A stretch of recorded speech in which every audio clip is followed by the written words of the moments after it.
Note in the Pocket. Chapter 1, Awakening. My name is Evan Ryder, former Ghost Recon operative of the Marine Special Forces.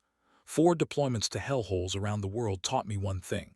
If you wake up alive, the day's already off to a good start.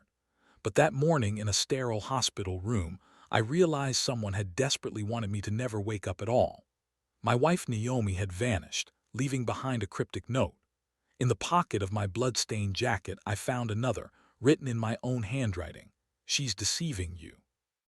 That was the first page of my personal hell, and it was just the beginning. 1. Pain arrived first. Dull, throbbing, like someone had driven a white-hot bayonet into my right temple and was methodically twisting it in rhythm with my heartbeat. Then came the sounds, the persistent beeping of medical monitors, muffled voices beyond the door, the rustle of hospital sheets beneath my fingertips. I forced my eyes open, and reality crashed down in a blurry image of a sterile white ceiling. Standard ICU room, IV drip, sensors, the smell of antiseptic and that peculiar hospital air that seems filtered of anything living. The professional habits of a recon Marine kicked in automatically. Situation assessment, threat identification, escape routes. My right hand awkwardly reached for my waist where my Sig Sauer should have been. Empty, of course. "Welcome back to the land of the living, Mr. Ryder." The voice belonged to a middle-aged man in a white coat. Dr. Maxwell, according to his badge. Tired face, fine network of wrinkles around eyes that had seen too much suffering to maintain illusions. I immediately understood. He was one of those who told the truth, without sugar-coating. "What happened?" My voice sounded like sandpaper on rusty metal. "Car accident.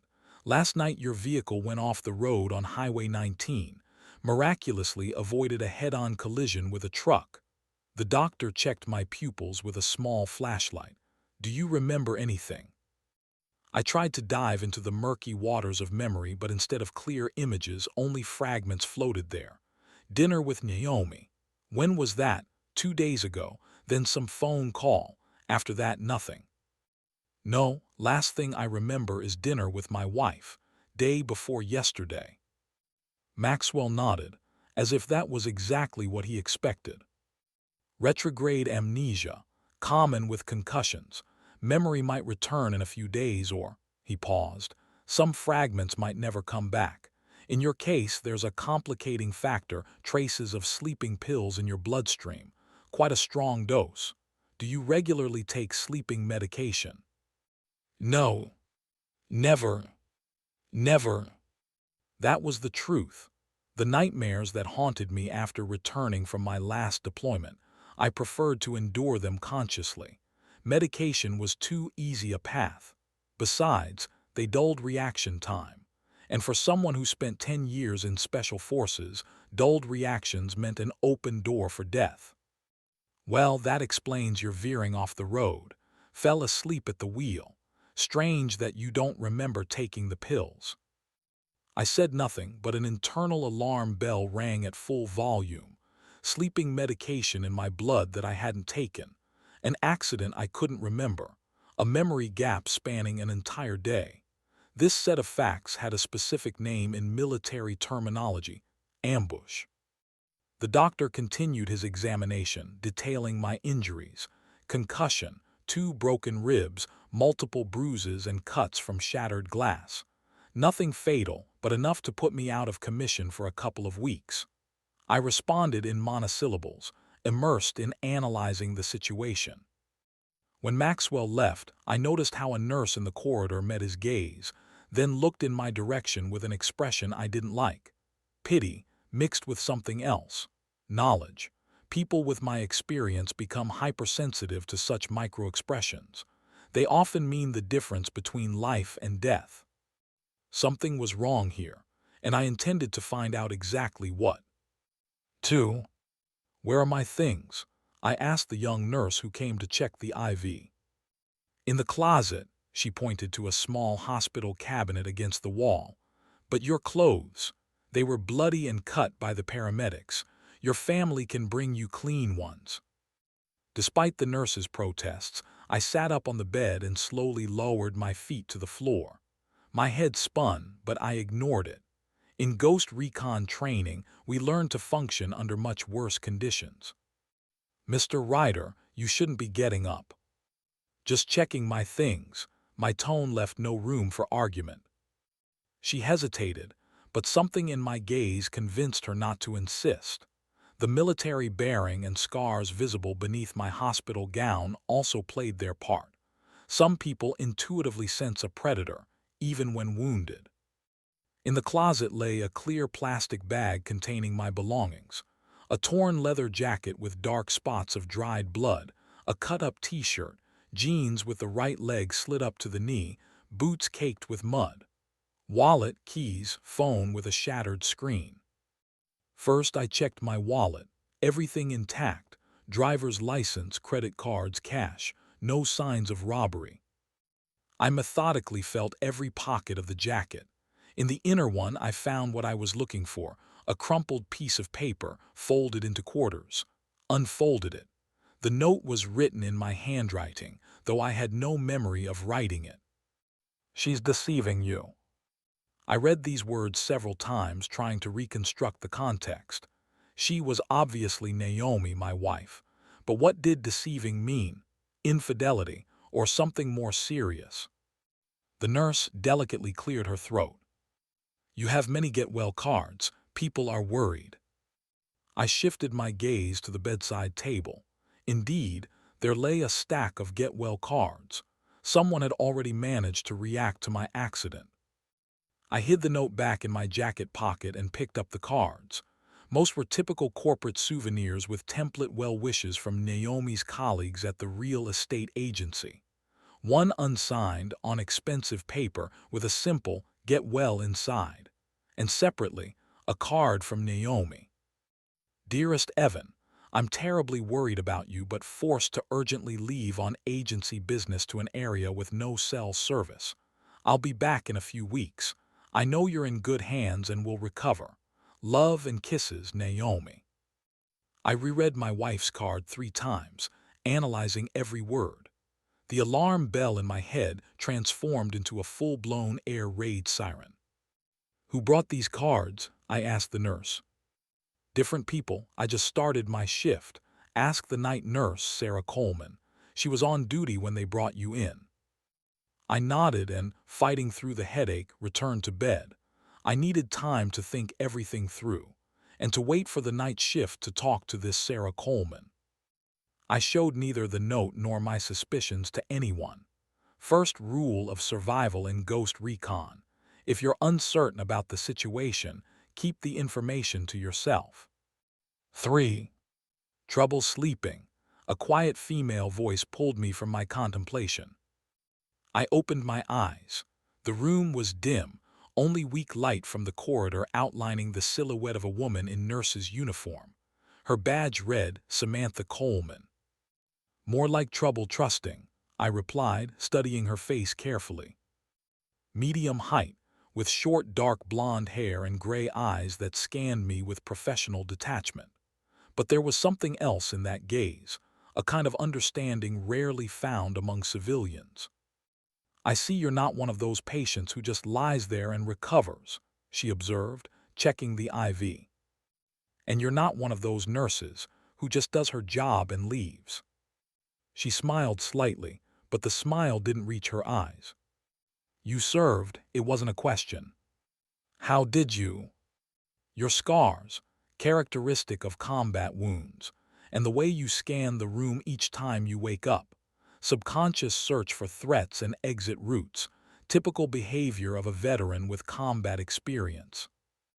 I tensed, but then she added more quietly. "Afghanistan, 2014, Forward Operating Base Echo. I was a combat medic there." The way she pronounced these words, briefly, dryly, without unnecessary emotion, told me more than a whole story. People who have really been there rarely talk about it in detail. Usually a couple of phrases is enough to recognize one of your own. "Ghost Recon," I said simply, and she nodded, showing no surprise. A silent understanding established itself between us, familiar only to people who have seen war from the inside. "Can I trust you?" I asked directly. Sam, as I now thought of her, considered for a second, then tightly closed the door to the room. "Depends on what you want to know. The cards, who brought them? Your wife's colleagues came as a group, also your neighbor, an elderly Latino man with a prosthetic arm, very polite. Luis Morales," I clarified. "Who else?" Sam hesitated, then said, "There was another woman, dark-haired Latina. She brought a bouquet and that unsigned card, sat by your bed for about an hour while you were unconscious." "Did my wife come too?" "No, just the card. It was delivered by courier." I tensed internally. Another inconsistency. If Naomi was so worried, why didn't she visit me personally before leaving? "And this Latina woman, did she give her name?" "No, but she was speaking Spanish on the phone, nervous, constantly looking over her shoulder." "What did she look like?" "About 30, slim, expensive clothes, restrained in movement, but you could tell she was used to being the center of attention. And also," Sam gestured to her wrist, "a scar here. She hid it under a bracelet, but when she reached toward you, I noticed." I mentally ran through all acquaintances fitting this description. None came to mind. "Is observation your professional habit or a hobby?" I asked, smiling slightly. "In war, it's not a hobby but a necessity." Another short phrase with deep subtext. I understood without explanation. "Is there a way to check out of here early?" Sam looked at me intently. "Medically, no. You need observation. Concussions are nothing to mess with." "And unofficially?" She was silent, then answered, "I might be able to arrange something, but I need to know what's happening. You're not just eager to get home to your wife, are you?" I weighed my options. Trusting was risky, but intuition suggested that Sam was an ally, not a threat. "I have reason to believe my accident wasn't an accident." I didn't show her the note, but told her about the sleeping medication I hadn't taken and the strange card from Naomi. Sam listened without interrupting, then quietly said, "Hallway surveillance cameras. They might have captured something useful. Access is restricted, but—" "Can you get it?" "I know someone in security, but it will take time." "Which I may not have," I finished for her. "I'll try to expedite your discharge. Official reason: combat veterans recover better in familiar surroundings. Will work 90% of the time." "And the other 10? Sam allowed herself a slight smile. "Let's just say this hospital respects those who served." I nodded, feeling a strange relief. For the first time since waking up, I had an ally. "Thank you." "Don't thank me yet." She headed for the door but turned back. "And Evan, be careful. If your suspicions are correct, someone really didn't want you to wake up in this room." 4. 36 hours after waking up in the hospital, I stood on the threshold of my home. Sam had kept her word. She convinced the attending physician that with my military training and the presence of a medic sister, a small lie, but with good intentions, I would recover better at home. I signed a release from further hospitalization at my own risk.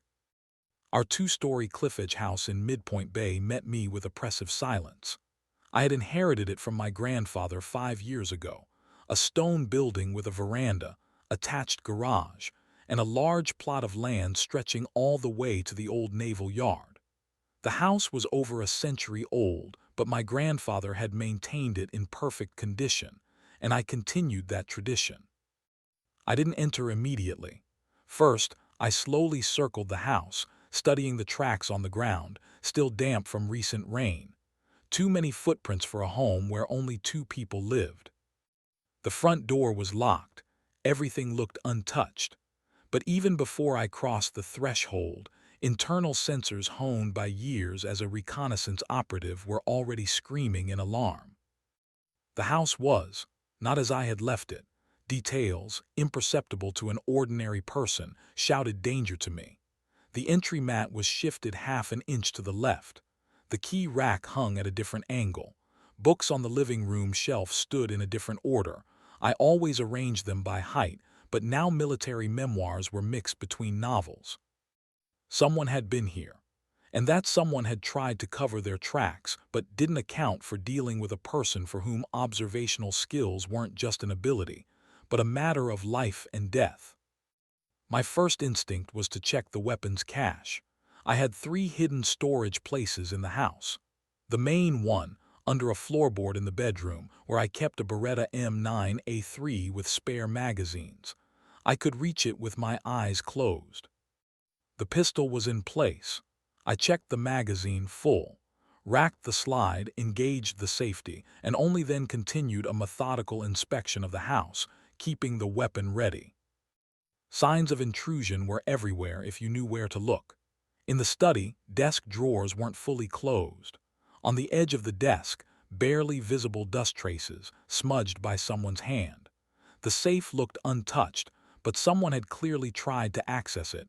Microscopic metal shavings from tools remained on the floor. The most alarming discovery was the missing folder with documents for the land plot. I kept it in the bottom desk drawer, and now there was emptiness.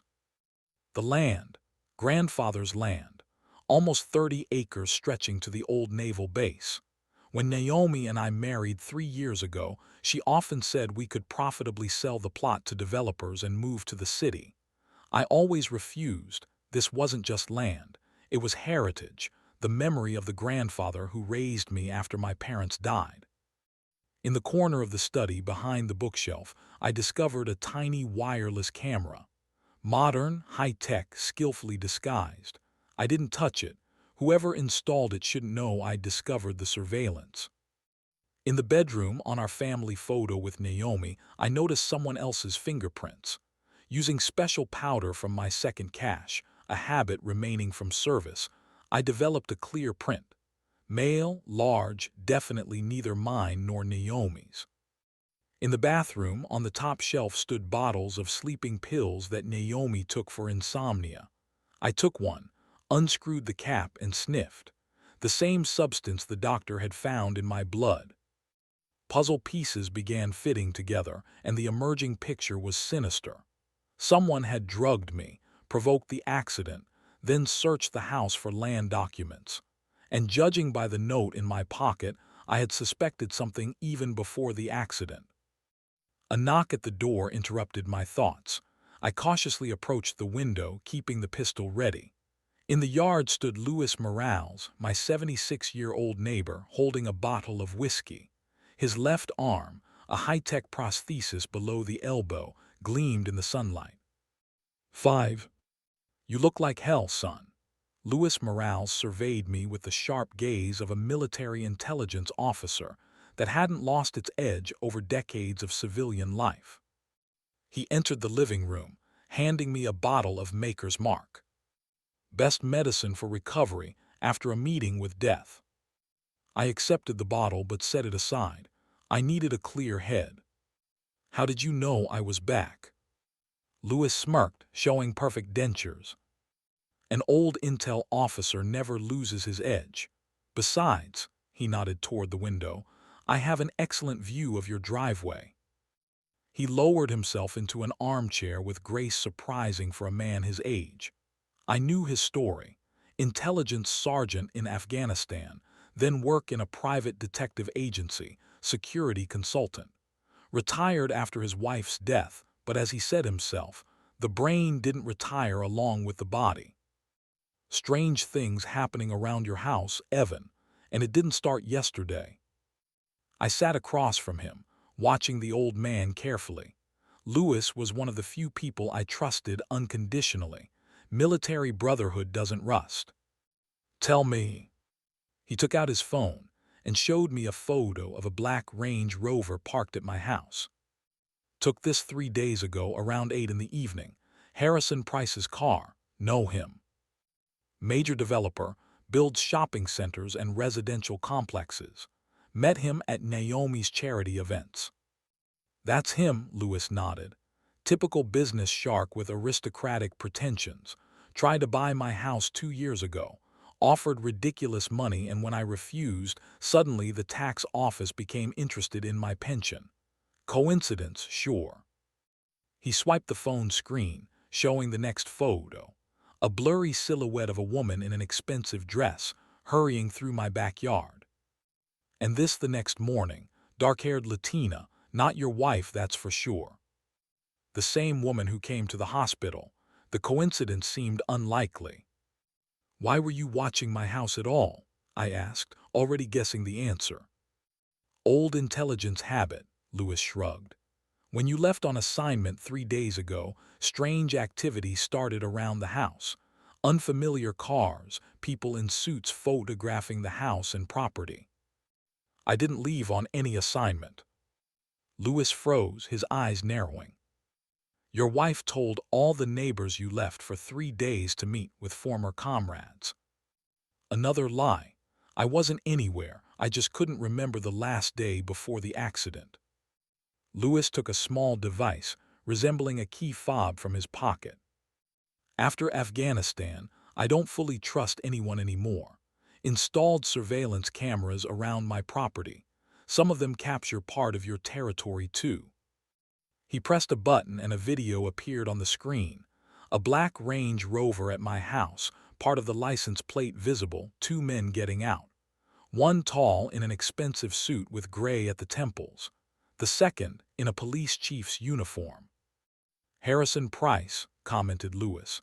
And with him Police Chief Warren Callahan, old buddies from the same country club. The video switched to another camera. Backyard, a dark-haired woman quickly walking toward the garden gate, looking over her shoulder. This was an hour before your accident, said Lewis. And then the cops arrive saying you're in the hospital after a car crash. He looked at me with a heavy gaze. I've been fighting and investigating for several decades. You know what I see? Preparation. I don't like it, Evan. Neither do I. I decided to trust him completely and told him about the note, the sleeping pills, and the missing documents. Lewis listened without interrupting, his face growing increasingly grim. Looks like a classic scheme, son. Poison, stage an accident, remove unwanted witnesses. Saw it in Afghanistan when we needed to eliminate an inconvenient person without making noise. But why? I asked, though I was already guessing. The land. Your property borders territory where Price plans to build a new entertainment complex. Heard talk in the city council. Combining these lands would send the project's value through the roof. The problem is that your grandfather placed restrictions on selling the land in his will. Can't sell the plot for commercial development for 50 years after his death. That's a major obstacle for many people. How do you know about the will? Your grandfather was my friend. We discussed many things. I rubbed my temple where pain was pulsing. The surprises kept coming. There's something bigger here than just trying to buy land. Someone arranged my accident, searched the house, stole documents. And if I believe the note I wrote to myself, my wife is somehow involved. Lewis put his hand on my shoulder. Never trust anyone completely, son, especially those who sleep in your bed. The deadliest poisons are served in beautiful glasses. Our conversation was interrupted by the doorbell. We both flinched, and I instinctively placed my hand on the pistol grip tucked in my waistband. Zix. Evan, Chloe threw herself at my neck as soon as I opened the door. Thank God you're okay. My younger sister, a 20-year-old cybersecurity student, stood on the threshold with a backpack over her shoulders and a worried look. Her chestnut hair was gathered in a messy ponytail. Behind glasses with a blue filter were brown eyes, reddened from lack of sleep. Chloe, why aren't you on campus? I hugged her, feeling a strange relief at her presence. I had a bad feeling after talking to Naomi. She entered the house, nodding to Lewis. Hello, Mr. Morales. Hello, Smarty, smiled the old man.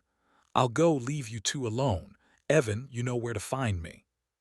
When the door closed behind Lewis, Chloe dropped her backpack and looked at me with concern. What the hell is happening? Your wife calls me, says something about an urgent business trip and asks me to look after the house. Then I find out you're in the hospital after an accident. I call there. They tell me you've already checked out. I arrive here, find you with a gun in your waistband and a paranoid Afghanistan veteran. I sighed. Long story, sis, and I don't know all the details myself. We went to the kitchen, where I made coffee. Chloe never knew how to wait. She already had her laptop out and open on the table. Look, she turned the screen showing Naomi's social media page. Your wife is supposedly showing real estate to clients in Portland. Photos posted this morning. I looked at the photo. Naomi in a business suit near a luxury mansion, smiling at the camera. Then another shot, her in a restaurant with some people. What's wrong with that? Chloe rolled her eyes. Brother, I specialize in computer graphics and pattern recognition. These photos are edited. Look, she enlarged the image, pointing to details. See these pixels, classic Photoshop artifact. And here, the light falls incorrectly. These photos weren't taken today, but at least a year ago and edited to look current. I stared at the screen, feeling puzzle pieces falling into place. Why were you checking her social media anyway? Chloe looked away. I never trusted her, Evan. From the very beginning, something about her seemed insincere. Sorry, I know you love her, but, she sighed, I've been secretly monitoring her online activity for the past few months. I silently looked at my sister, processing the information. Chloe had always been perceptive. As a child, she was the first to notice adults' lies, the first to solve riddles. Her intuition rarely failed her. There's something else, she lowered her voice, though we were alone in the house. I hacked her work email. Chloe, that's illegal. And trying to kill you, is that legal? Her eyes flashed. I'm not stupid, Evan. Your accident happened right after Naomi told everyone you'd left. You never take sleeping pills, but they ended up in your blood. And now these fake photos showing she's in another city when she's clearly here. What is that if not an attempt to create an alibi? She was right, and we both knew it. What's in her email? I've only skimmed through it so far, but there are strange messages from a lawyer named Jonathan Parker about some inheritance case and force majeure, and she's corresponding directly with Price, bypassing work channels. I wanted to ask her more details, but my phone buzzed in my pocket. Message from an unknown number. Meet at my garage. Urgent. Bear. Michael Bear Shepard, my friend and former military medic, now owned an auto repair shop, one of the few connections to my past life that I maintained. We need to go, I said, standing up.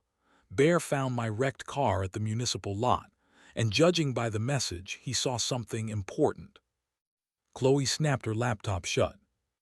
I'm coming with you. Too dangerous. Exactly why I'm coming with you, she resolutely threw her backpack over her shoulder. Whoever's behind this, they already know you survived and left the hospital. Staying alone right now is the worst strategy. Besides, she patted her backpack, my laptop with all the data is here. It needs to stay with me. I knew that stubborn look. She inherited it from our father, as did I. Fine, I agreed, but you'll do exactly what I say, no arguments. Yes, sir, she playfully saluted, but I saw the seriousness in her eyes. We left the house, and I locked the door, perfectly aware that locks were now just an illusion of security.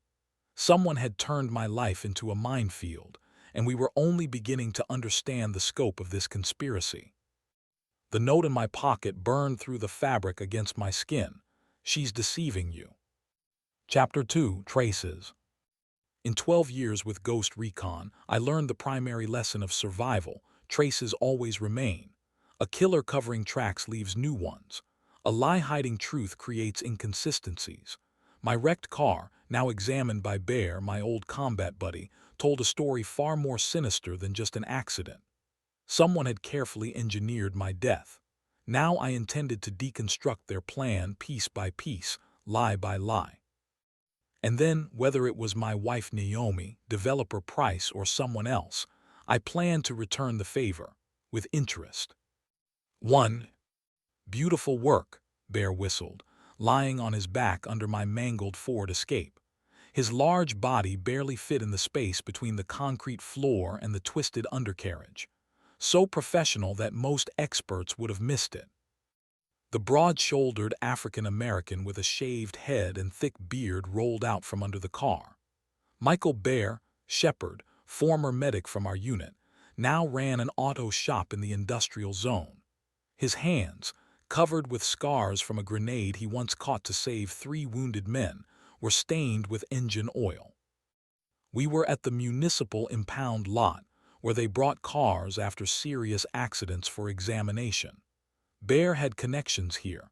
Many veterans worked in the police department, and he fixed their cars for free. What kind of work exactly do you mean? I squatted beside him, trying to see what had caught his attention. See these microscopic marks here? He pointed to barely visible scratches on the brake line. This isn't a rupture from impact. This is a deliberate cut made with a very thin blade. Brake fluid leaked gradually.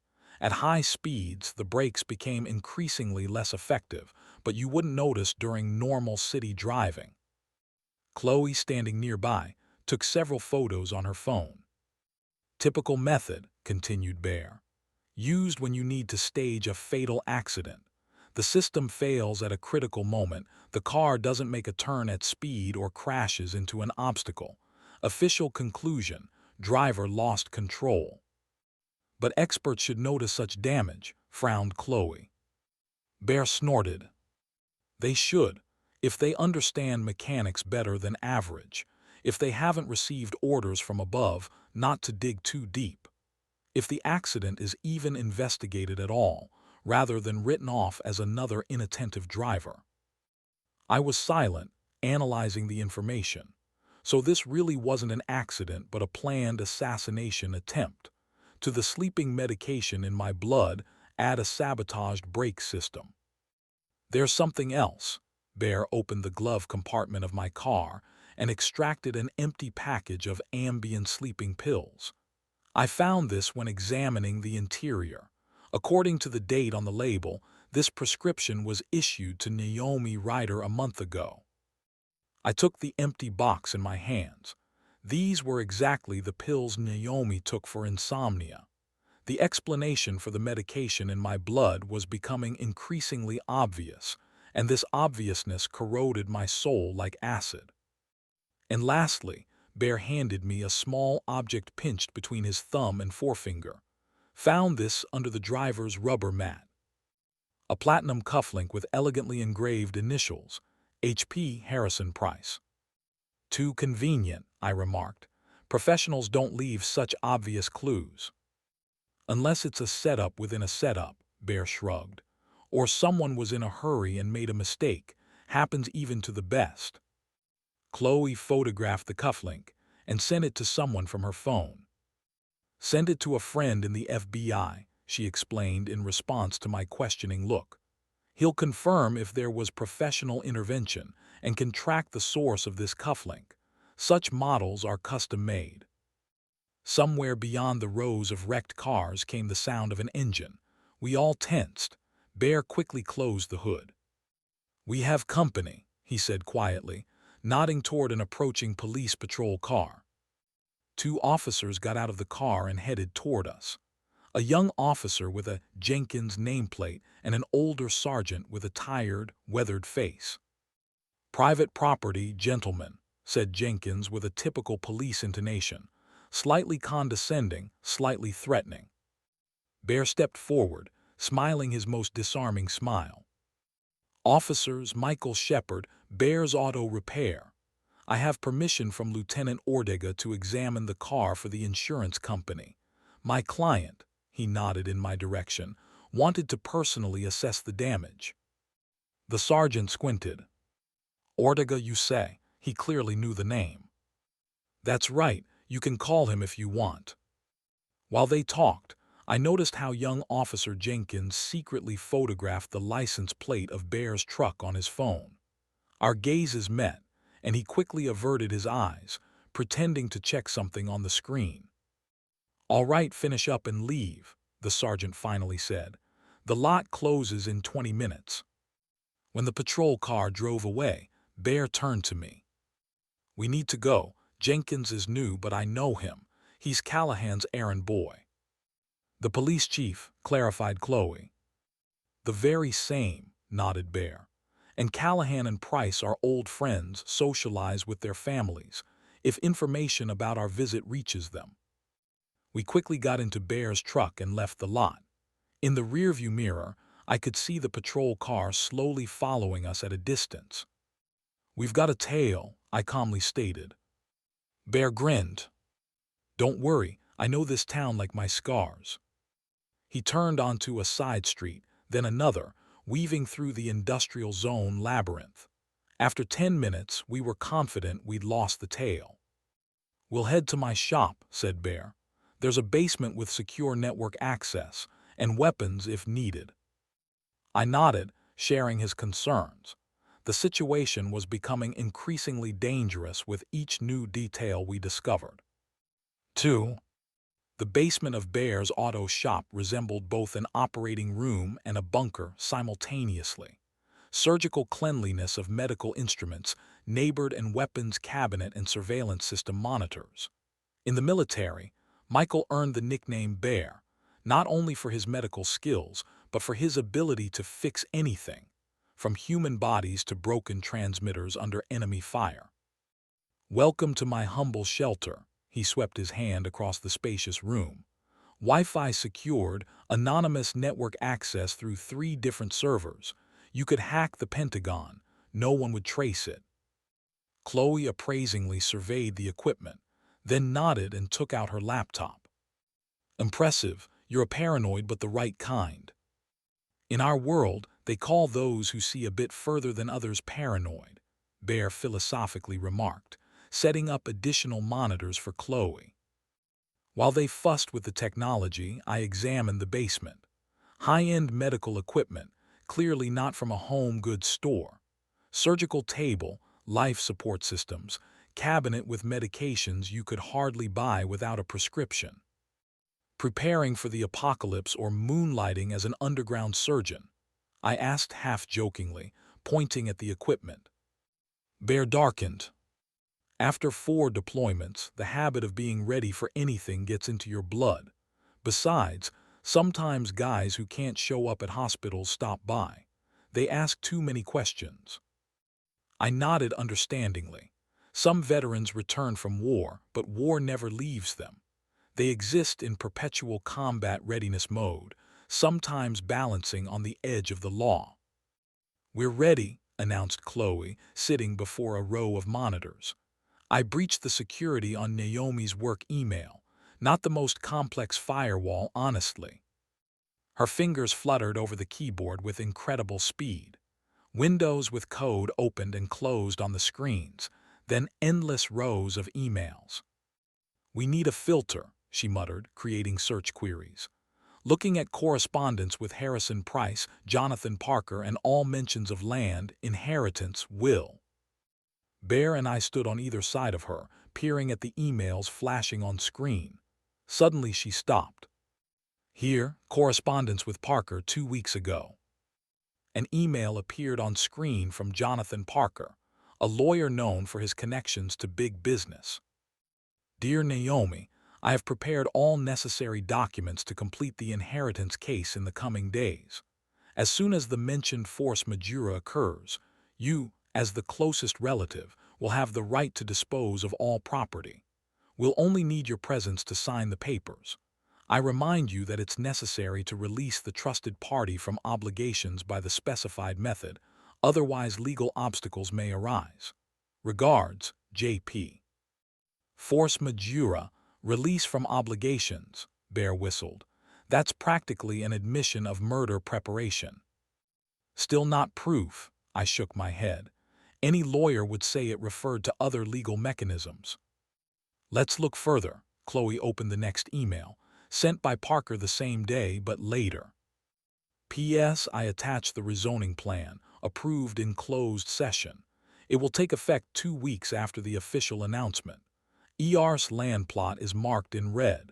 After conversion to commercial category, its value will increase 15-20 times. In the attachment was a plan of the land, my land, with new usage zones. The territory I inherited from my grandfather was marked as an entertainment infrastructure zone. 15 to 20 times, Chloe quickly calculated mentally. That's several $1 million at minimum. More like tens of millions, Bear grimly clarified. Your grandfather's land is ideally located for commercial development. The only thing stopping developers, special conditions in the will prohibiting sale for commercial purposes. Chloe continued searching and found another email, this time from Harrison Price personally. It was marked as deleted, but her program recovered it from cache. Follow the plan. Prepare insurance documents and eliminate the main obstacle before the city council meeting on Friday. You have only 2 days. After rezoning and receiving the inheritance, we'll close the deal immediately. Your share, 20% of the final amount. HP. I stared at the screen, feeling cold fury rising inside me. Main obstacle, that was me. My own wife was planning my murder for money.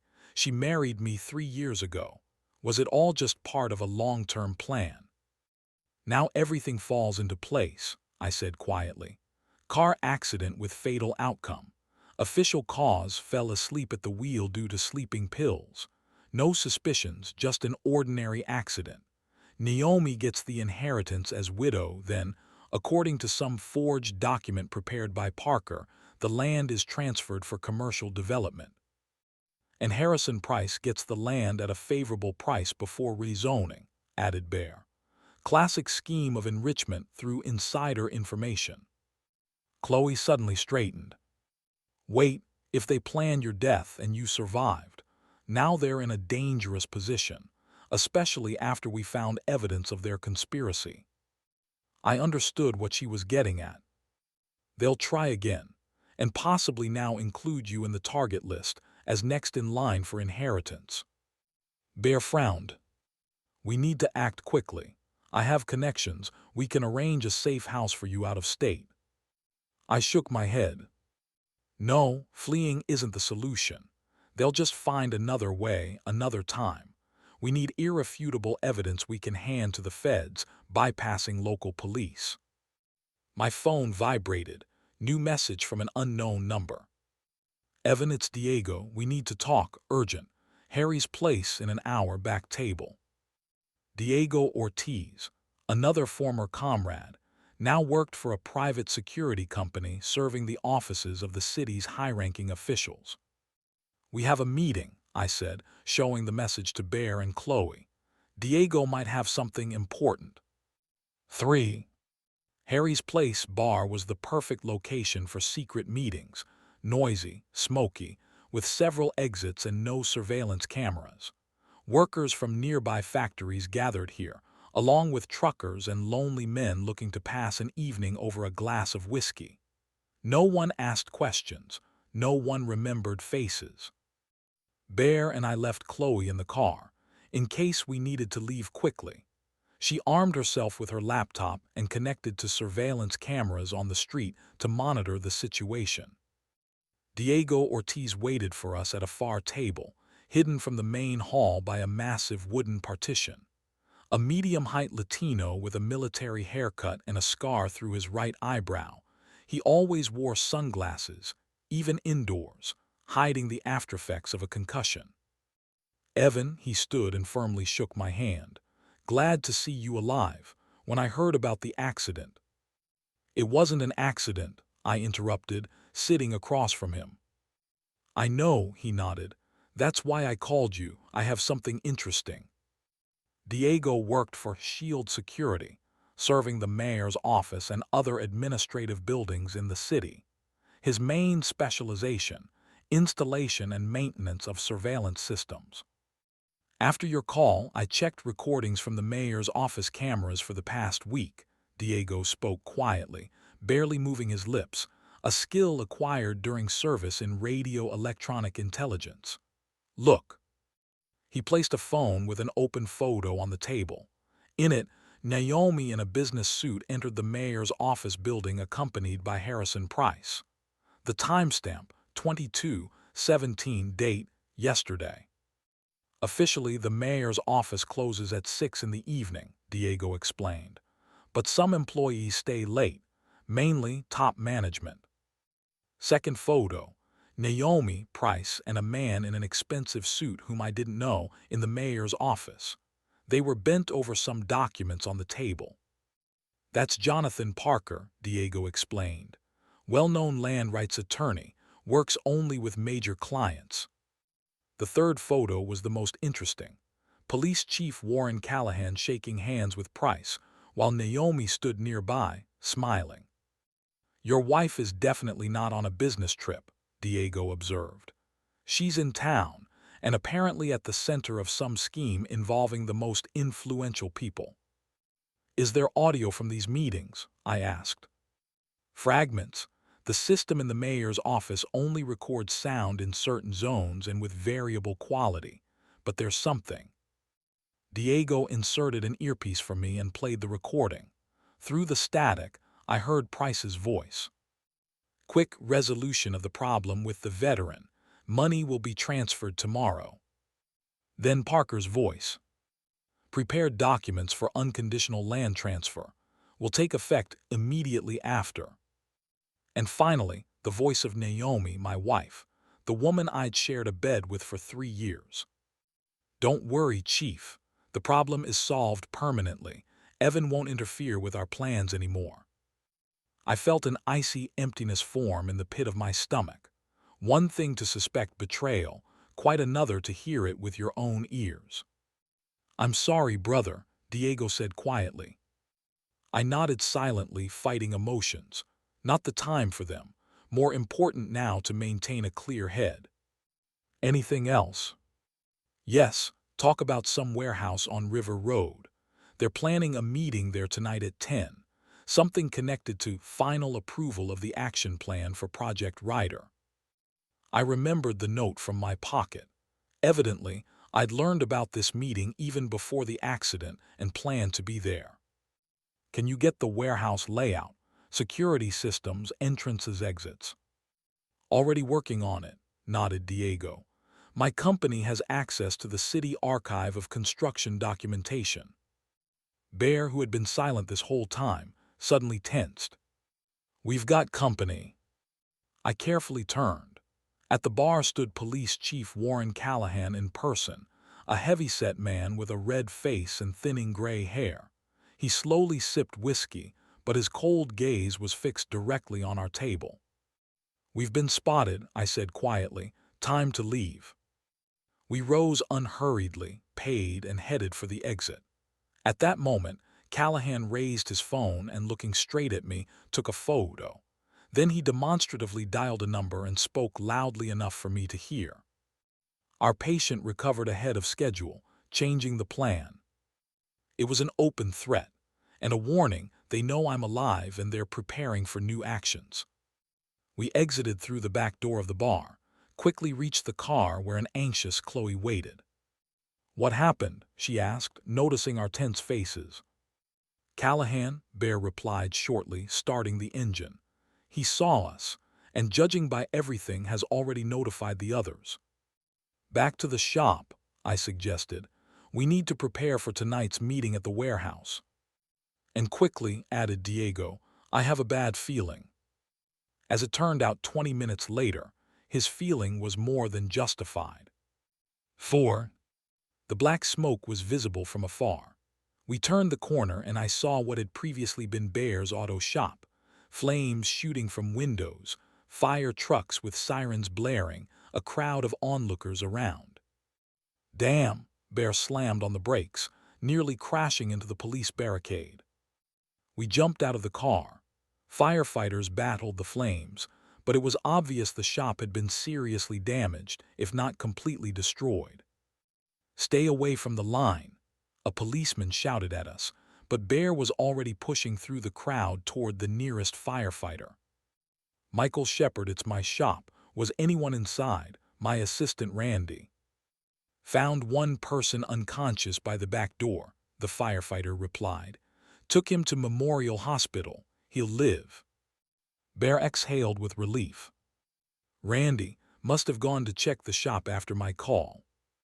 "What happened?" I asked the second firefighter, showing an old military police ID I kept in my wallet. Not entirely legal, but usually worked. "Preliminarily, arson," he replied, taking me for a law enforcement officer. "Classic pattern, multiple ignition points, blocked emergency exits. Someone really wanted this place to burn to the ground." I nodded, scanning the crowd of onlookers. In such situations, perpetrators often return to the crime scene to enjoy the results of their work, but I noticed no one suspicious. Diego inconspicuously moved closer to me. "Look at the roof of the neighboring building," he said quietly. "Sniper." I carefully shifted my eyes to where he indicated. On the roof of a 5-story building nearby, there indeed appeared a silhouette with something resembling a rifle with optical sight. "Is Chloe still in the car?" I asked tensely. "Yes, I told her not to come out." "Good, I'll create a distraction. You get her and Bear. Meet at backup point B." The backup point was our prearranged emergency meeting location, Pine Grove Motel, 5 miles from town. I headed toward the firefighters, loudly demanding information and waving my arms, creating as much noise as possible. Out of the corner of my eye, I saw Diego and Bear begin retreating toward the car. At that moment, several things happened at once. A black SUV without identifying marks arrived at the fire scene. Out stepped Police Chief Callahan. He immediately noticed me, and his eyes widened in surprise, then narrowed in calculating squint. Simultaneously, the sniper on the roof changed position, apparently finding a more convenient angle. I realized we were in danger. No time for subtle maneuvers remained. "Fire!" I suddenly shouted, pointing at Callahan's vehicle. "Flames under the car." The crowd of onlookers immediately surged away from the SUV, creating confusion and chaos which I used to disappear. Making my way to our car via back routes, I heard Callahan calling for backup on his radio. Fortunately, Diego, Bear, and Chloe were already ready to leave. "Sniper in position," I reported, jumping into the car, "and Callahan's here." "Second exit," nodded Bear, pointing to a narrow passage between buildings. We tore away from the scene, escaping pursuit. Diego continuously looked through the rear window. "Clear so far, but they'll certainly put out an alert." "We need to change vehicles," I decided, immediately. 2 blocks from the fire, Bear turned into an alley behind a supermarket where employees usually parked. "See that blue Taurus?" He pointed to an inconspicuous sedan. "Randy left it here just in case, keys under the left front wheel." We quickly transferred to the Taurus and continued on our way. Bear looked grim. "They burned my shop, all the equipment, tools, everything I'd collected for years." "Worse is that they've moved to open actions," Diego observed. "A sniper on the roof, that's no longer an accident. They were planning to eliminate us right there, among the crowd." I nodded. "We've hit a nerve, now they're desperate." Chloe in the back seat was furiously typing something on her laptop. I saved all the data from their correspondence and found something else interesting about Harrison Price. He's not just a developer. He has connections to organized crime on the West Coast. The FBI suspects him of money laundering through construction projects. "All the more important to obtain irrefutable evidence tonight at the warehouse," I said. "It's our only chance to stop them." We headed toward Pine Grove Motel to regroup and plan the operation. On the way, I reflected on how quickly my ordinary life had transformed into a military operation. Just yesterday, I was simply a civilian with a military past. Today I had become a warrior again, only now the enemy was much closer than I could have ever imagined, once sharing my bed. 5. Pine Grove Motel represented a typical roadside refuge for truckers and unpretentious tourists, a row of single-story cabins, worn sign, and a reception desk that had seen better days. Its main advantage was the absence of surveillance cameras and a no-questions-asked policy if you paid cash. We occupied the end unit with a view of the parking lot and an emergency exit leading directly into the forest, the perfect place for those wishing to remain unnoticed. "No contact with Lewis," reported Diego, checking his phone, "not answering calls or messages." "That's bad," I frowned. "Lewis is too noticeable with his prosthesis, if they decided he's a threat." "I'll call my people, have them check his house," nodded Diego and stepped to the window. Bear spread a map of the city and surroundings on the table. "The warehouse on River Road is here," he pointed to an industrial zone by the river. "Abandoned building of a former naval base storehouse. For the last 5 years, used as a storage facility for Price's construction company." I studied the map, evaluating approaches, possible retreat routes, observation points. Military training had again become the dominant mode of my thinking. "We need complete information on the facility's security systems," I said. "Cameras, motion sensors, number of guards." "I'm working on it," nodded Diego. "Our company doesn't service this facility, but I can access city databases." Chloe looked up from her laptop. "I hacked Naomi's phone. GPS shows she's at Price's office right now. Judging by her route over the past few days, she regularly visits this warehouse." Suddenly there was a knock at the door. We all froze. Diego silently drew his pistol. Bear stood by the wall, ready to attack anyone who entered. I gestured for Chloe to hide in the bathroom. "Who is it?" I asked, hand on the pistol grip. "Woman with a bouquet," answered a quiet female voice with a slight Spanish accent. "AC, woman with a bouquet. That's exactly how the message Sam received at the hospital was signed." I cautiously opened the door, not removing the chain. Behind it stood an elegant dark-haired woman with piercing brown eyes and a scar on her wrist, which she tried to conceal with a wide bracelet. "Alexa Cortez," I guessed, remembering Sam's description. "May I come in, Mr. Ryder?" she asked, glancing over her shoulder. "I think I'm being followed." I unhooked the chain and let her in, first checking if anyone else was outside. Alexa Cortez carried herself with dignity despite obvious tension. Dressed in a simple but expensive suit, she looked like a businesswoman who had accidentally ended up in a cheap motel. In her eyes I read pain and long-standing rage. "How did you know where to find us?" asked Diego, still not putting away his weapon. "I have my sources," she replied evasively. "In this town, not much remains secret if you know where to listen." "You came to see me in the hospital," I said. "Why?" Alexa sat on the edge of the bed, carefully placing her handbag beside her. "I wanted to make sure you would survive, and warn you, though as I see, you've managed perfectly well without me." "Warn about what?" I insisted.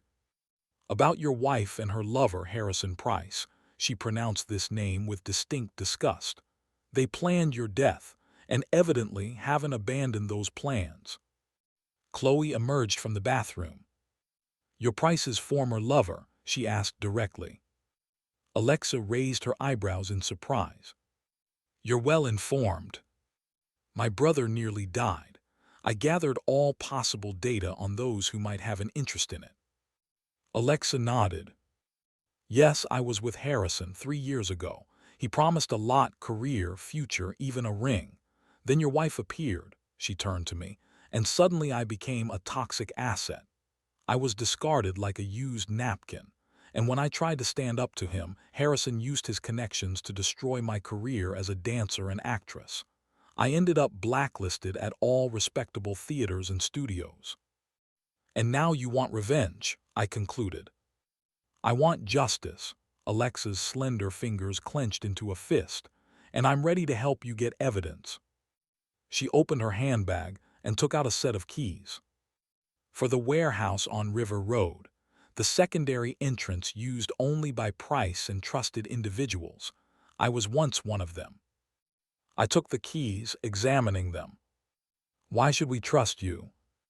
Because we have a common enemy, and because I can give you what you don't have, access inside. She handed me a flash drive. Here's the warehouse layout, access codes, and guard schedule. I've monitored them for months, gathering information. The advantages of a former lover who's considered too stupid to remember details. Diego and I exchanged glances. Her help could prove crucial, but trusting completely was dangerous. What do you want in return? Asked Bear, voicing our common thoughts.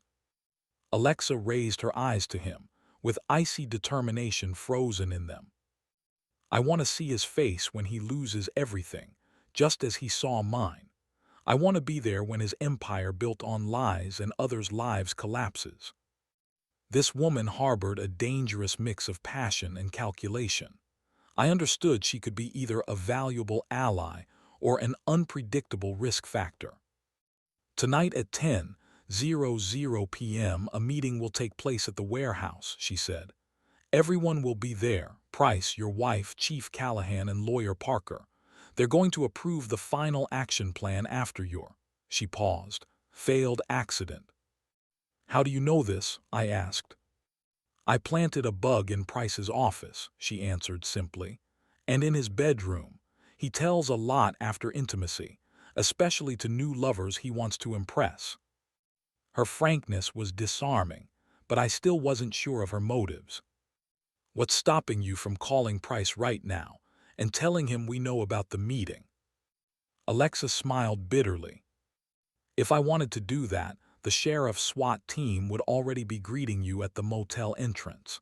You have no choice but to trust me, just as I have no choice but to entrust you with my revenge. I made my decision. Fine, you're with us. But one wrong step, one hint of betrayal, and I personally guarantee you'll regret it. Alexa nodded. Fair enough, I wouldn't expect less from a man of your profession. We began planning the operation, using the information Alexa provided. Time was running short, and I could feel adrenaline beginning to pulse in my veins. Tonight would decide everything. Either we gather irrefutable evidence, or become just more accidents in the city's statistics. 6. By evening, the plan was ready. We divided roles. Diego and I were responsible for infiltrating the warehouse and setting up cameras. Bear and Lewis, with whom we finally managed to connect, provided exterior coverage. Chloe coordinated the operation from an improvised command center, the motel room equipped with her laptops and Diego's gear. Final comms check. Diego distributed miniature earpieces to us. Encrypted channel, but don't abuse it. Only critical information. I hung a directional microphone disguised as an ordinary pendant around my neck. With it, conversations could be recorded from up to 30 meters away. Body armor. Lewis laid out 4 lightweight Kevlar vests on the bed. Latest model, military grade, concealable. Where from? Bear was surprised. Old connections, Lewis shrugged, and don't ask more. Chloe installed a small satellite relay on the motel roof, disguised as a regular antenna. Now we had reliable communication and the ability to transmit data directly to secure servers. I hacked the warehouse security system, she reported, returning to the room. Got access to internal cameras, but there's one soundproofed room without surveillance. Apparently that's where the meeting will take place. Alexa, studying the warehouse layout, pointed to the schematic. This used to be the Naval Base Commander's office. Price turned it into a sort of conference room for special meetings. Walls soundproofed, communications blocked. Perfect place to discuss illegal deals. Alexa stood. I need to prepare something. We'll meet at the appointed time at the eastern entrance to the warehouse grounds. Don't think about doing anything alone, I warned. We work together or not at all. Don't worry, Mr. Ryder, she smiled slightly, but the smile didn't reach her eyes. I've waited too long for this moment to ruin everything. When Alexa left, Diego shook his head. I don't like this, she's too passionately motivated. Passion makes people unpredictable, agreed Lewis. And in our business, unpredictability is the enemy. We'll keep her in our sights, I decided. Her information is too valuable to refuse cooperation. We continued preparation. Diego checked equipment, Chloe tested communication channels, Bear and Lewis studied the territory around the warehouse, noting possible escape routes. Maybe we should call for backup, suggested Lewis. I still have connections in the FBI. Not now, I shook my head. First, we need irrefutable evidence. Otherwise, it's our word against theirs. And considering that among them is the police chief and an influential businessman. Everyone nodded understandingly. At 8:30 p.m. we headed to the warehouse, splitting into two groups. The first, Diego and I, went directly to the warehouse to install equipment. The second, Bear and Lewis, took observation positions outside. Chloe remained at the motel as operation coordinator. I was categorically against her participation in the field portion. The risk was too great. She argued fiercely but ultimately recognized I was right. Besides, someone had to manage all the technical systems. We parked half a mile from the warehouse and covered the last section on foot, using an abandoned railway line as cover. The warehouse on River Road was a massive brick structure from the beginning of the last century, partially reconstructed for modern needs. Security was minimal, one person at the main entrance and periodic perimeter patrol. At that moment, Bear's troubled voice came through my earpiece. We have a problem. Sam's not answering calls. Her phone's been off for several hours. I froze, processing the information. Sam Coleman, the nurse from the hospital who helped me check out early, wasn't responding. This could be simple coincidence, but I no longer believed in coincidences. Check her recent calls, I ordered Chloe. After a minute, she responded. Last call from her phone was to a number with a government code. Then the phone disconnected. Government number, Diego repeated. That could be anything from tax service to FBI. Or she works for them, Lewis grimly suggested. Double game possible. I recalled Sam's professional observational skills, her interest in my case, readiness to help. Perhaps her interest wasn't just human compassion. We'll consider her a potential threat until circumstances clarify, I decided. Chloe, continue trying to contact her, but be careful. Ahead lay the critical moment of the operation, the conspirators' meeting, which we planned to record. Everything was ready.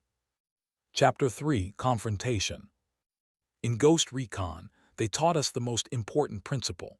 The moment of truth arrives not during mission planning, but when the first shot breaks the silence. Now, hidden in the shadows of the abandoned warehouse, I awaited my moment of truth. 3 hours ago, I learned my wife Naomi wasn't just an unfaithful spouse, but a cold-blooded killer who used marriage as cover for a multi-million-dollar scheme. In minutes, I'd see her with the other conspirators, developer Price, corrupt police chief Callahan, and sellout lawyer Parker. They intended to complete their Project Ryder today, remove the last obstacles to seizing my land. But I had my own plan for them, and my weapon now was far deadlier than bullets, irrefutable truth. 1. The moon hid behind clouds, shrouding the River Road warehouse in a veil of darkness, perfect for our operation. At 9:45 p.m., silence was broken by the sound of approaching vehicles. I adjusted the binocular focus. 3 cars entered the warehouse territory one after another, Price's black Range Rover, an unmarked police SUV, and an inconspicuous gray sedan. First guests have arrived, I informed the team. I see them, confirmed Chloe. Facial recognition identified Price, Chief Callahan, and a man matching Lawyer Parker's description. They entered the building through the main entrance, exchanging a few words with the guard, who immediately straightened upon seeing the police chief. This man clearly didn't know about the illegality of what was happening, simply following his superior's orders. At 9:58 p.m., another car arrived, my wife's red Mercedes. Naomi got out, clutching a leather folder and small briefcase. In a black business suit with perfectly styled honey blonde hair, she looked impeccable. No one would ever suspect that behind this facade lurked a woman who had planned her husband's murder. I felt a cold tingling at the base of my skull, a sure sign of approaching rage that could cloud judgment. I exhaled slowly, regaining control. Now wasn't the time for emotions, only cold calculation. The directional microphone, created by Diego from military equipment, allowed me to catch fragments of conversation as Naomi passed the guard. Everything ready for the final solution, documents prepared, a necessity to finish business with the sister. Sister, Chloe, my heart skipped a beat. They were planning to target her too. Chloe, did you hear that? I whispered into the microphone. Yes, her voice remained surprisingly calm. It just confirms our suspicions. They know I'm next in the inheritance line if something happens to you. After a brief consultation with the team, I made a decision Diego called damn risky, and Lewis termed the only right one. Infiltrate the warehouse to obtain irrefutable evidence. One microphone and remote cameras couldn't give us the full picture. I'm going in, I announced. Diego, cover the perimeter. Lewis, be ready for quick evacuation. Chloe, keep eyes on the cameras. Evan, my sister's voice trembled for the first time that evening. Be careful. I descended from the roof via the fire escape and silently crossed the open space, using shadows as cover. Around the warehouse there was no regular patrol. Price apparently relied on the meeting's secrecy, and the police chief's presence as sufficient protection. Alexa's keys fit the side entrance, as she promised. Inside the warehouse hung the smell of dust, metal, and machine oil, typical aromas of abandoned industrial buildings. I moved silently, avoiding illuminated areas, relying more on tactile sensations than sight.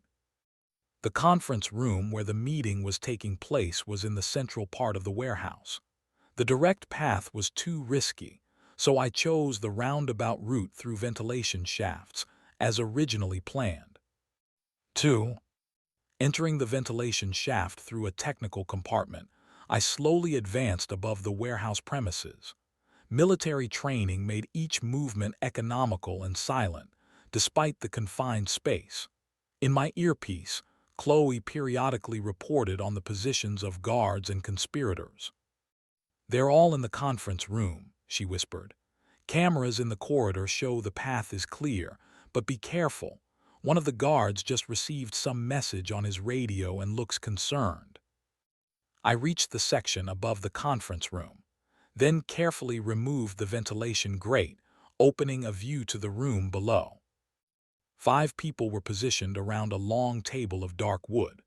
Price sat at the head, a well-groomed, self-assured man with graying temples and the steel eyes of a predator. To his right was Naomi in her impeccable suit with a tablet and folder of documents. Opposite, the heavyset police chief Callahan with a face red from drink, but surprisingly clear, calculating gaze. Next to him, the nervous, thin Lawyer Parker, constantly adjusting his tie with trembling fingers. And an unexpected figure, young Officer Jenkins, the same one who photographed our car at the impound lot. "What about the sister?" asked Callahan. "The girl's too smart for her own good." Naomi smiled coldly. "Chloe is an emotional child, despite all her computer talents. She adores her brother and will believe anything if presented properly. Besides, we have evidence of her illegal hacking of corporate networks. The choice is simple: cooperation or federal prison." I felt rage rising inside me in waves, but forced myself to stay calm and continue recording. Every word they spoke became a nail in the coffin of their criminal plans. "What about the documents?" asked Price, turning to Parker. The lawyer opened his briefcase. "Everything's prepared. Medical declaration of incompetence, temporary guardianship for the spouse, preliminary agreement to transfer land rights to the city administration for public use. Of course, then the plot will be resold to your company as the only qualified developer. Classic scheme, practically impossible to contest if all parties cooperate."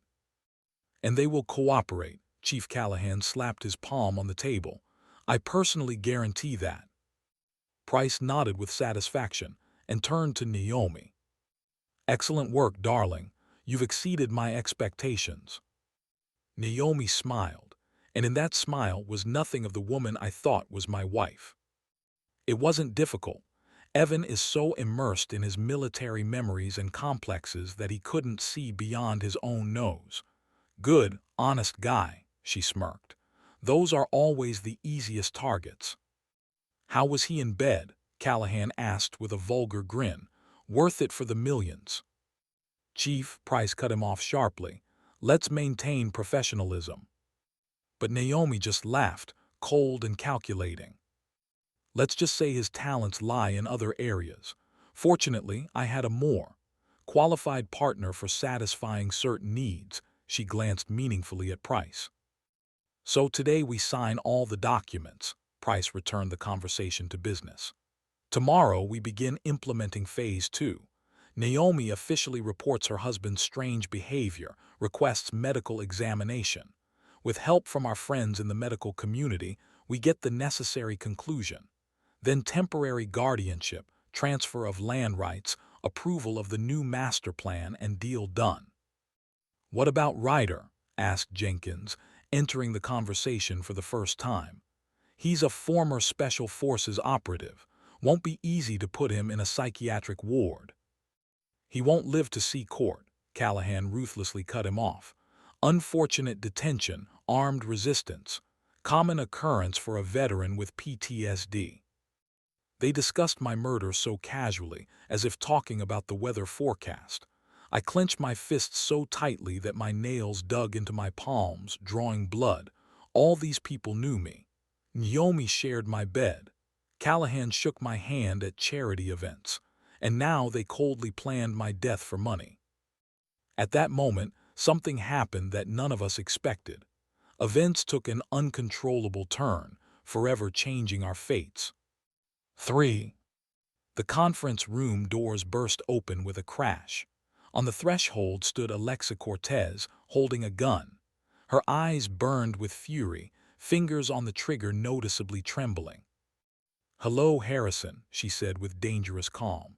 "Sorry I'm late. My invitation must have gotten lost." Momentary silence reigned in the room, then chaos began.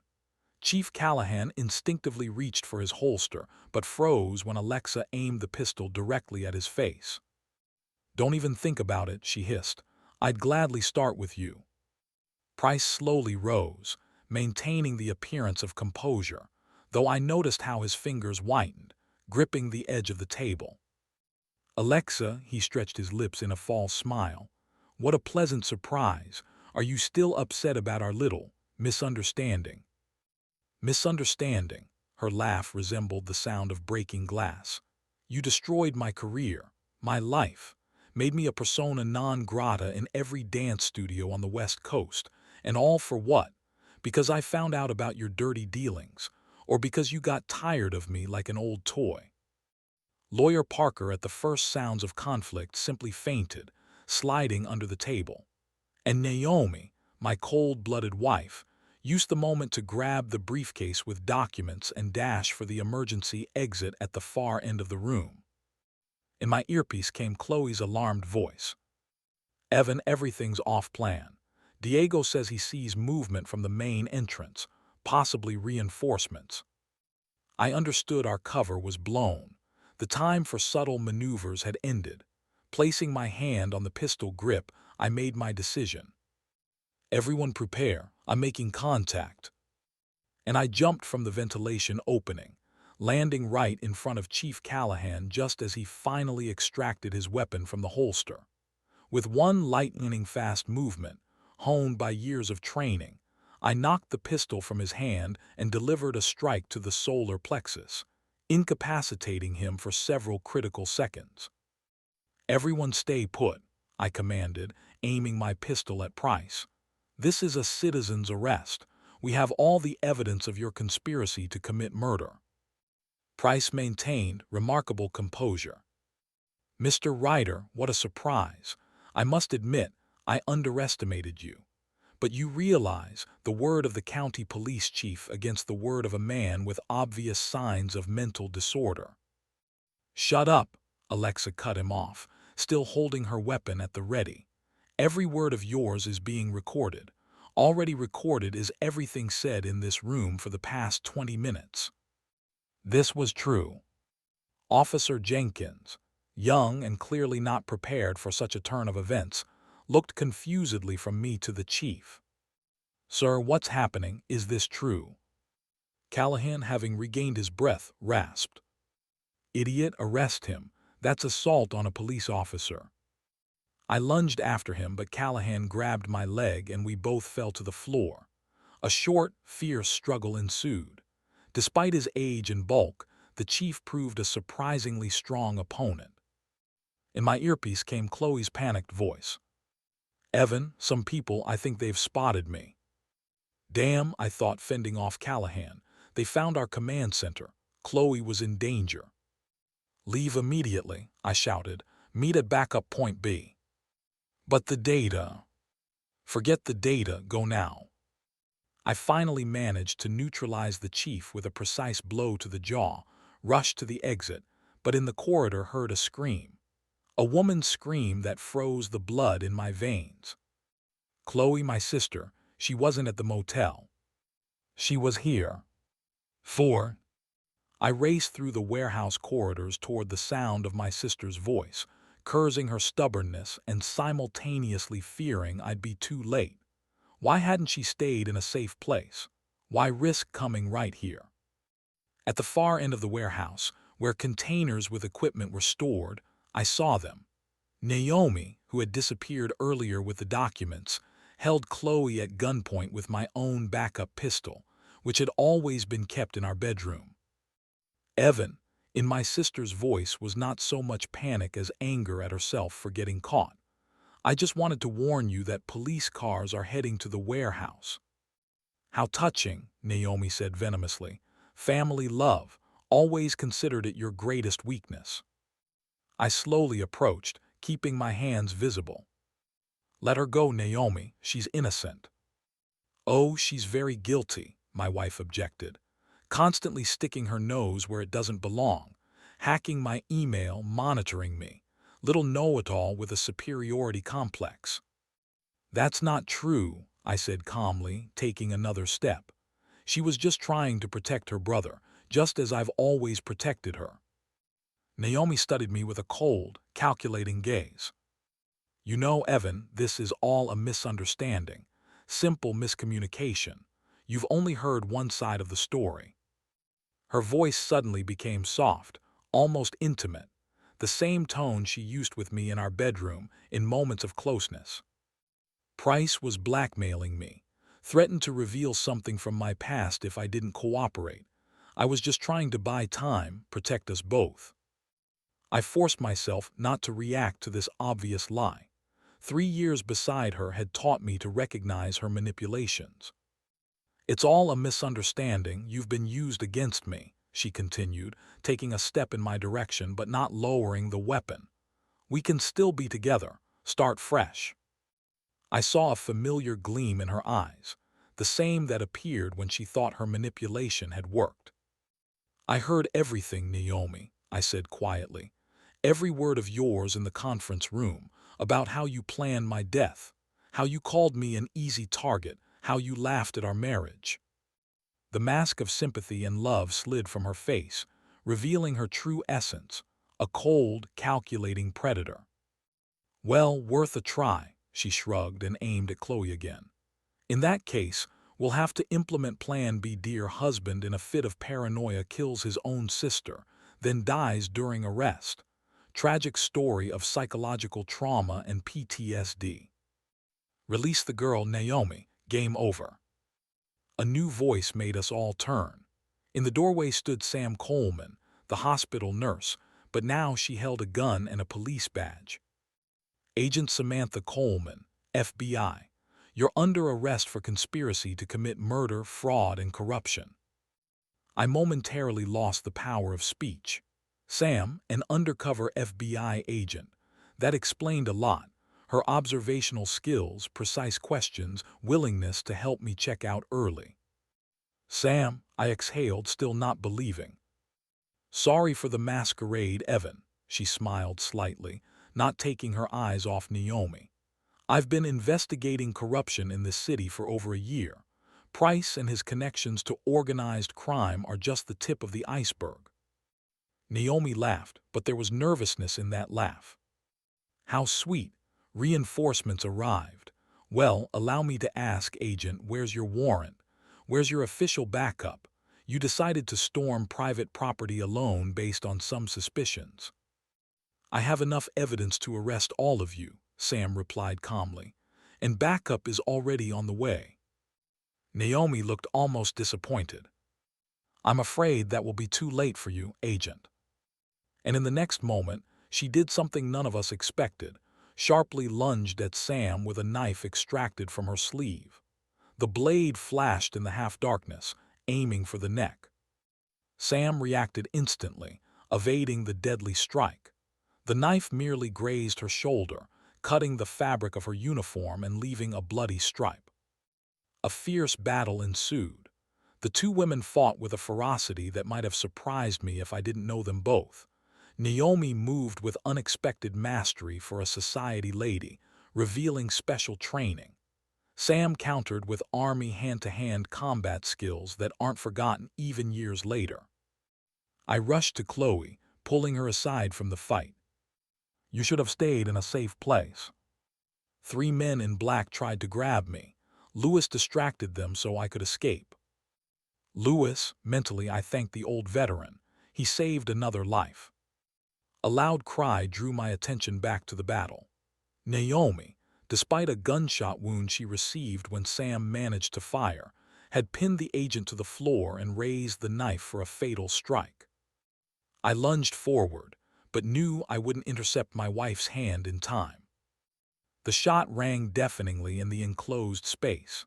Naomi jerked, dropped the knife, and slowly slumped to the floor, clutching her shot shoulder. In the doorway stood Louis Morales, holding a smoking pistol in his real hand, with virtuoso precision hitting the target. Never liked domestic quarrels, the veteran rasped. 5. There was no time for respite. Screams and sounds of struggle echoed through the warehouse, attracting attention from others. Price, Sam gasped, rising from the floor. He headed for the roof, saw him when I was sneaking in here. And Callahan, I asked, helping her lean against the wall. Woke up and ran after him. They clearly have a backup escape plan. I instantly made a decision. Lewis, make sure this one. I nodded at Naomi, writhing on the floor, doesn't go anywhere. Sam, you're wounded. Stay with Chloe and wait for backup. I'm fine, Sam objected, but the blood soaking her sleeve told otherwise. You're losing blood, I cut her off. That's an order, Agent. She reluctantly nodded, understanding that in such condition she would only be a hindrance. I rushed toward the stairway leading to the warehouse roof. Halfway there, I ran into Diego, who was stubbornly pursuing Price. He's up there, my friend gasped. With Callahan, and they're not alone, Alexa's with them. As a hostage. Not sure, the situation's strange. We climbed the narrow metal staircase leading to the roof. With each step, the wail of police sirens intensified. Help was approaching, but might arrive too late. The exit to the roof was wide open. A gust of night wind hit my face when I cautiously peered outside. Price and Callahan stood at the edge of the roof where, judging by the hanging ladder, they planned to descend to the neighboring building. Alexa was with them, but not as a prisoner. She stayed close to Price almost intimately. I understood we'd been betrayed. "And here's our hero," Price mockingly said, noticing me. "Always ready to save the day, eh, Ryder?" I slowly stepped onto the roof, keeping my pistol ready. Diego covered me, remaining at the exit. "Game over, Price," I said. "Police are already here, all exits blocked." "There's always a backup exit for those who know how to plan," he smiled smugly. "Helicopter will be here in 2 minutes. Private security company, completely legal. Unfortunately, we can't take you along." Callahan drew his pistol and aimed it at me. "Think anyone will believe a group of lunatics over the county police chief? I have connections in the state government." "You had connections," I corrected. "Now you'll only have cellmates." Noticing movement behind Price's back, I continued talking, distracting his attention. "Well, congratulations on the escape. Only Alexa forgot to mention one important detail." "Which is?" Price asked coldly.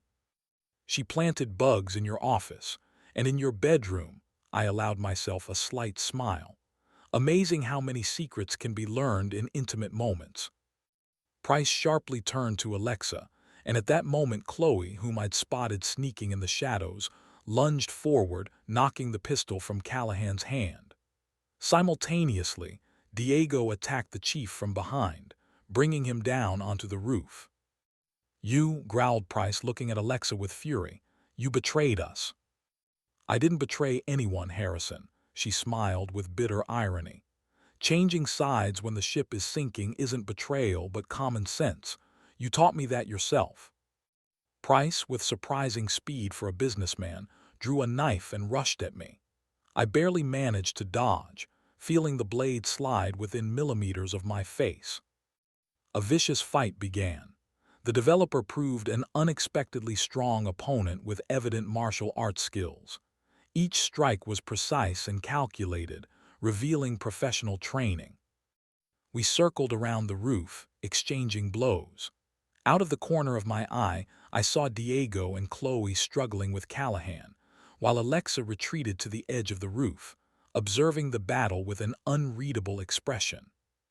Price executed a series of lightning-fast lunges, one of which reached its target. The knife tore through my jacket sleeve, leaving a bleeding wound on my forearm. The pain only sharpened my senses.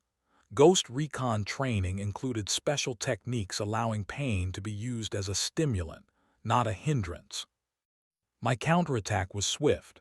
A series of strikes, each targeting key points, solar plexus, knee, wrist of the knife-wielding hand.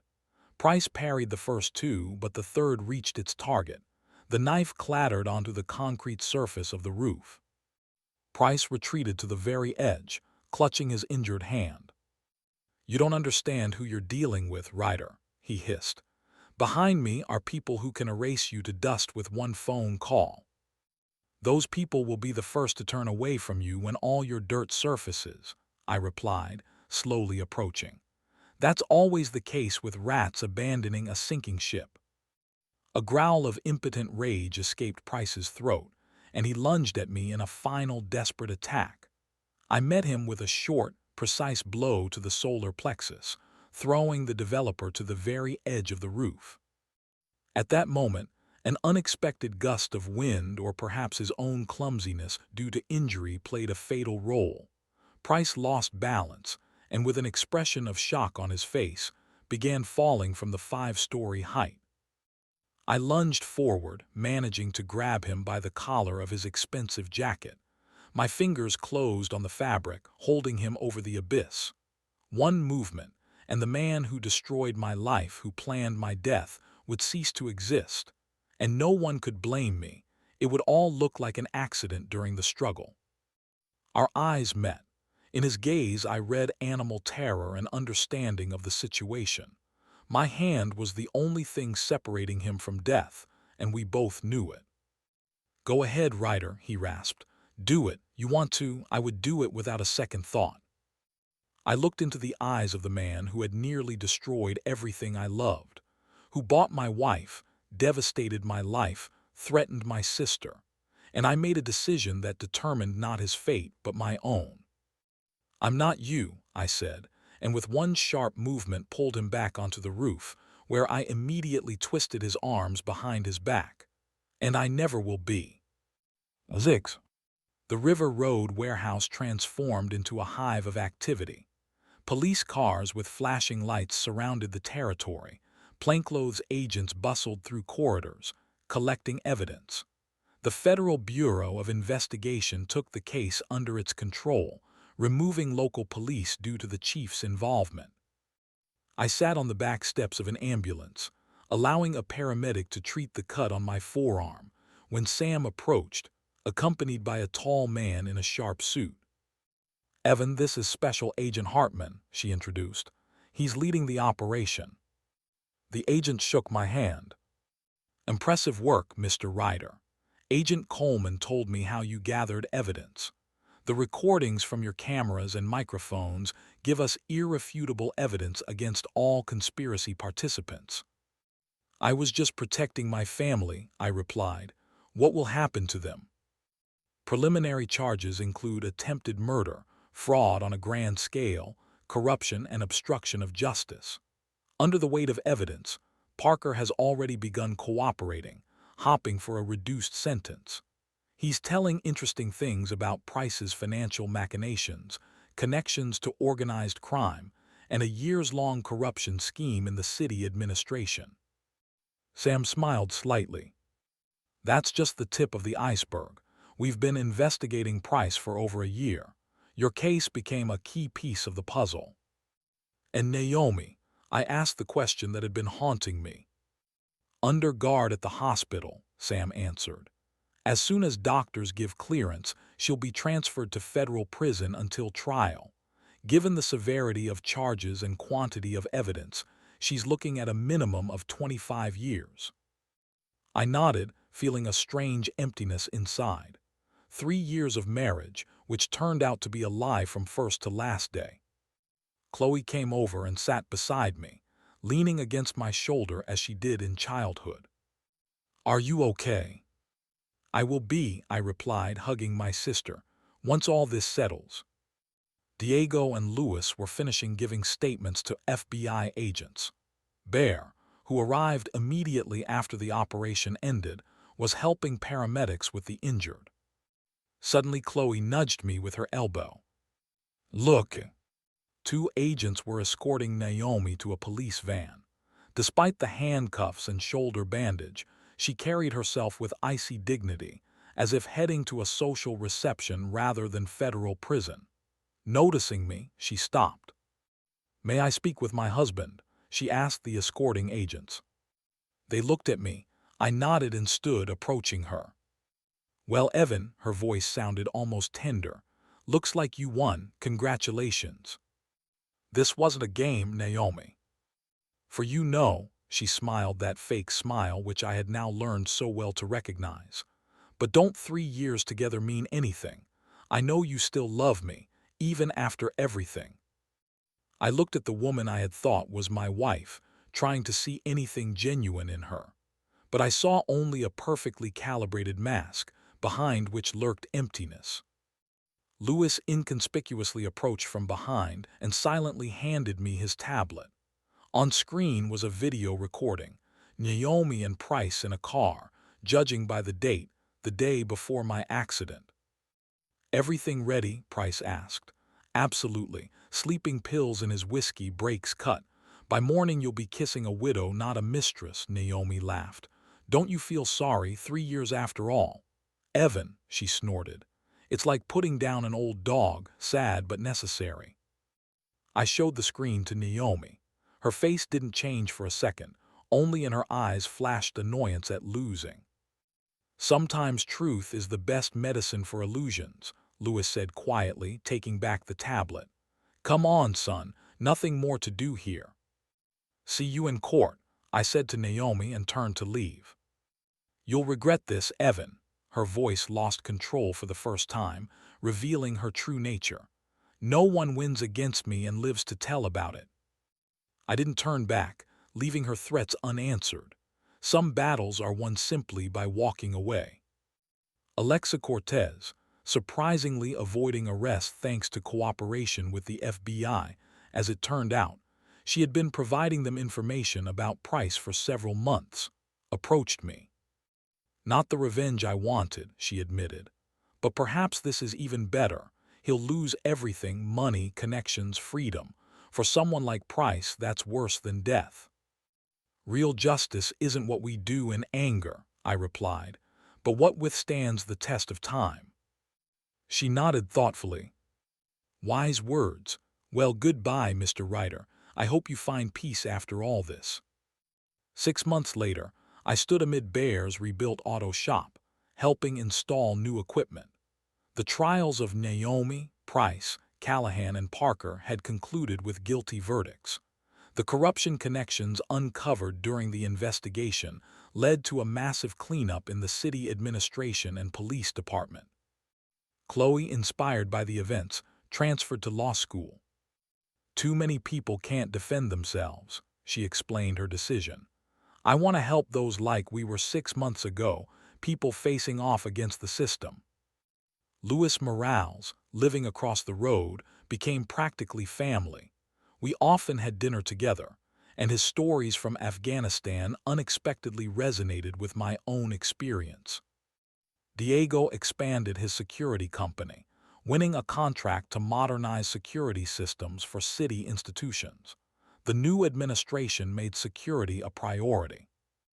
And Sam visited us often, first under the pretext of completing the investigation, then just because. Between us arose the kind of understanding possible only between people who have gone through fire and maintained their humanity. "What are you thinking about?" asked Sam, entering the room with 2 cups of coffee. "About inheritance," I answered, showing her a photograph. "And about how, as strange as it sounds, I'm grateful for everything that happened." Grateful, she was surprised. For betrayal, for attempted murder. For truth, I took her hand. However painful it might be, for freeing me from illusions, and for a new beginning. Sam understandingly squeezed my hand. Something new was developing between us, a deep feeling based not on deception, but on mutual respect and understanding. Sometimes you need to lose everything to find what truly matters. And sometimes answers aren't found in mysterious notes, but in our own hearts.